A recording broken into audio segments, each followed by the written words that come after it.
말씀하셨습니다만 청해부대 파견 지역을 한시적으로 확대한 것은 우리 국민과 선박을 보호하기 위한 선택이라고 봅니다.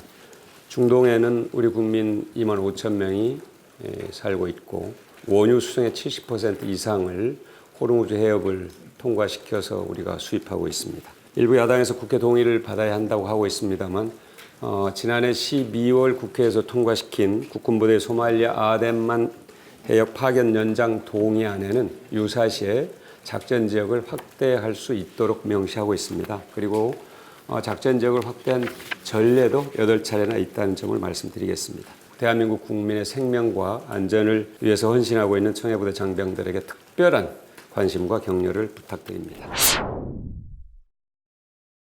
지난해 기준으로 우리나라 주택 보유 상위 1%는 평균 7채의 집을 갖고 있고 상위 10%는 평균 3.4채의 집을 갖고 있습니다. 그런가 하면 국민 44%는 집이 없는 전세나 월세를 살고 있습니다.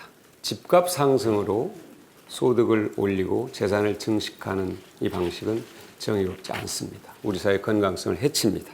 더구나 투기를 해서 막대한 수입이 생기는데도 적정한 세금을 내지 않는다면 이것 또한 공정사회의 모습은 아닙니다.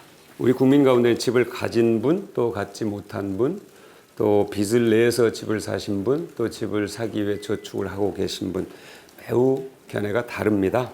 그래서 모든 분들을 다 만족시킬 수 있는 주택 정책을 마련한다는 건 사실 어려운 일이죠. 하지만 더 이상 집이 투기의 대상이 돼서는 안 된다는 국민적 합의를 지켜나가는 것, 이것이 매우 중요하고 문재인 정부의 이 주택 정책은 바로 이런 국민적 합의에 기초하고 있고 또 이것을 반드시 성공시켜야 이 국민적 합의가 지켜진다 하는 점을 말씀드리겠습니다.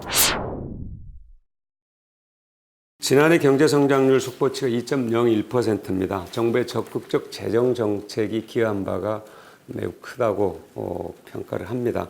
대체로 OECD 국가들이나 또 3050 클럽 국가들이 정체하거나 하향되는 상황에서 2.01% 성장률을 지킨 것은 선방한 것이 아닌가 이렇게 봅니다. 일본의 한 신문은 한국 정부와 기업의 협력으로 지난 정부들과는 다르게 소재 부품 장비 산업의 국산화 노력이 결실을 맺고 있다 이렇게 평가를 했습니다. 일본 정부가 경제 침략 행위를 했을 때 불안과 우려가 있었던 것이 사실입니다.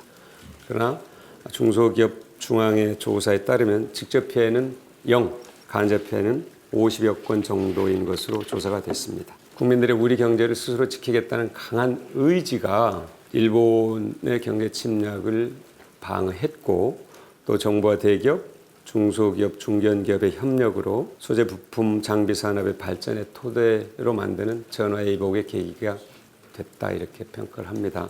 올해도 세계 경제와 대외 여건이 그렇게 좋지 않을 것이라는 전망이 많이 있습니다. 하지만 우리 경제의 체질을 바꿔나가면서 질 높은 성장을 지속해 나가도록 당정청이 더욱 노력하겠다는 말씀을 드립니다. 이상입니다.